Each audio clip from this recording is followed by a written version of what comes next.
Hello, folks. Eric Mashinsky, GIL. I'm going to essentially put this out publicly on our YouTube channel. And again, I do this once in a while where I just give it to you guys. I don't even email this out. So these are just some quick comments. We're seeing things fly all over the place. This is the type of a market that those of us that have slothed through for the last 5 years have been waiting for. It's time to pounce. It's going to get late in the day before we know it, where you're going to have things that are completely, it's not there yet, but overbought. And you don't want to be deploying capital trying to catch up. You want to be in a position where, if anything, you're starting to clip some profits on some of this stuff that is just starting to fly. There are, however, tremendously cheap opportunities in this space. I would just tell you for today, I just want to give an update mainly on THM, ITH.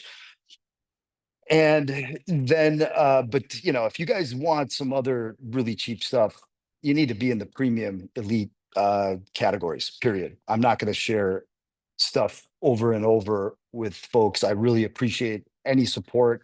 I'm here up in Wisconsin at a church that I bought that's going to require a lot of capital to go in through my foundation as turning it into a men's mastermind and retreat center. And there's no business model. It's just giving back. And so it's going to cost a lot of money to get these plans going. So when people support me, I'm really grateful. That's the type of thing, that is the thing that your money's going towards. It's not going towards a new Bugatti for Eric Mashinsky. I can promise you that. In any event, now is when I'm just in my element. We're going to be, I think it's safe to say, we're going to be crushing it into 2026, certainly, and probably beyond that. So THM, this is a sort of a heads up gift to those of you that are watching on YouTube, because I'm going to be publishing some stuff with regard to not only that, but also McEwen MUX, which $16.50 US per share just broke a new high today. That stock's going to triple from here. Let's see, 48 bucks. My target's 42. Okay. So not quite a triple. They just got this huge tax incentivized plan from the government of Argentina on Friday, from the I believe it's Reggie program, for up to 2.7 billion in streamlined incentives for the Los Azules copper project. I've been talking about this and following it for years. I'm an investor directly in McEwen Copper, the private company that McEwen Mining owns still, I think, 45% of. And then their gold mining operations starting to flow good cash, that deal. And again, I believe that the last time that I looked, probably over 6 months ago, so I'd have to double check the exact numbers, but I believe Rob McEwen's cost average on the hundreds of millions of dollars that he's put into his own company is over 20 bucks. So he's not even break even. He's got to have this thing, move up 25% to get break even. Maybe it's 35%, because it could be in the low 20s. So it is breaking out on the monthly. So I just also wanted to bring that to your attention, because we have a lot of shareholders in MUX that are going to hear that update along with THM, which I'm just letting you know that if you're not a significant investor in THM that had gotten into this thing when I've been talking about it, elite members got carte blanche for 2 months, for example, from December and January going into this year, to just chip away. It was fairly thinly traded around 45 to 65 cents US. Today it's at 159. So everybody's done really well. Bought up to like 70. Same thing with premium, then had 2 months carte blanche. And then I started to open it up to cover with free members. And it was a bit higher, not super, everybody should be almost double their money or whatever, but it's not even started, is what I'm telling you. I'm convinced more than ever that THM, you can do the 1.39 for ITH, the equivalent if you're Canadian. is going back to $10 a share, which it hit in 2011. So that is 7x from right here. 7x. My minimum target still officially, it's a double from here, $3, about a double. But if I were any of you, if you don't own this one, you're going to keep hearing about it for a year or two, and it's just going to be because of how much we're making, and I've got to update people. What happens in a lot of those scenarios is that after a while, people are like, I can't take this anymore. I've got to own some of this. Don't do that then, do that now, if that's you, okay? This is a humongous, massive, largest independent owned gold project in America, in North America. Livengood in Alaska, 13.6 million ounce resource, 9.9 in reserve category. We know they've got 20 million here. And so the size is not an issue. We always knew for years, for decades, that the price of gold would have to get, because of the grades, up into the $2,300 to $2,500 level to really have a conversation about building a mine. But we're at $3,700, $3,800, $3,600 gold. This is owned, 70% of this is locked up by 4 institutional investors, primarily John Paulson. These people are much smarter than I am. And you're buying in per ounce still at just like low $20s per ounce in the resource side, which is ridiculous still. It's going to go up to over 100. That's why this all makes sense to go back to $10.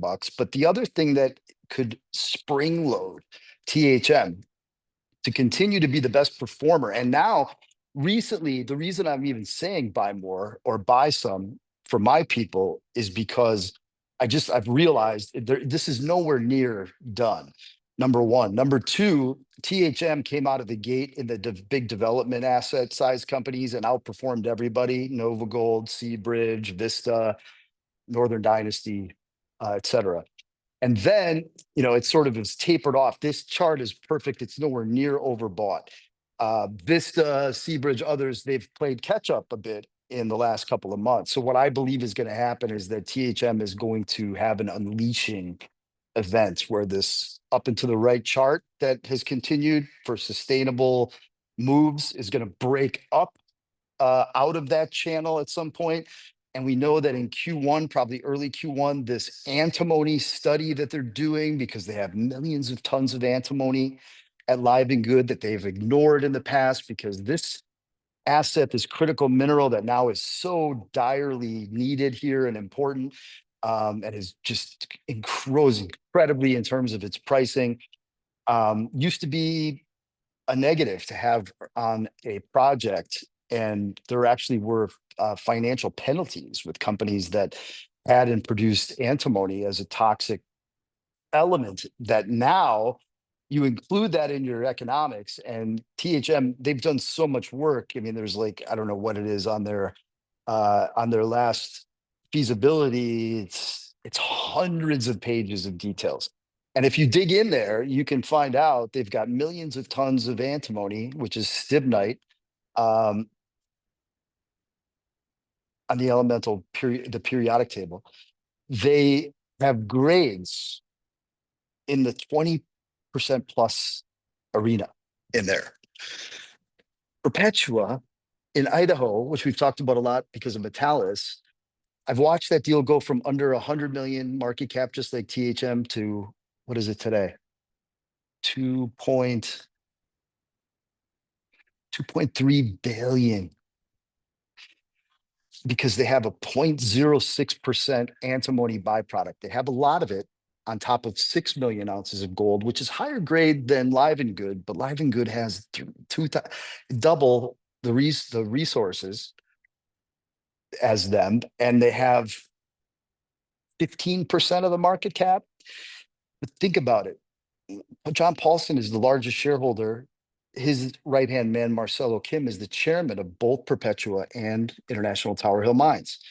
So what happens when they come out with their antimony study and say, we can produce X amount of antimony when we build the Livengood mine? They're going to make the same phone calls that they had to figure out for years with Perpetua that gave them an accelerated billions of dollars out of Washington in grants and loans to build this thing and get that antimony locked up by the Pentagon and others. And they're going to do the same thing. I mean, it doesn't take a genius. You just have to think ahead a little bit, and we tag along. You know, that's what I'm doing with my biggest individual gold position. Phenom Resources remains my largest investment ever.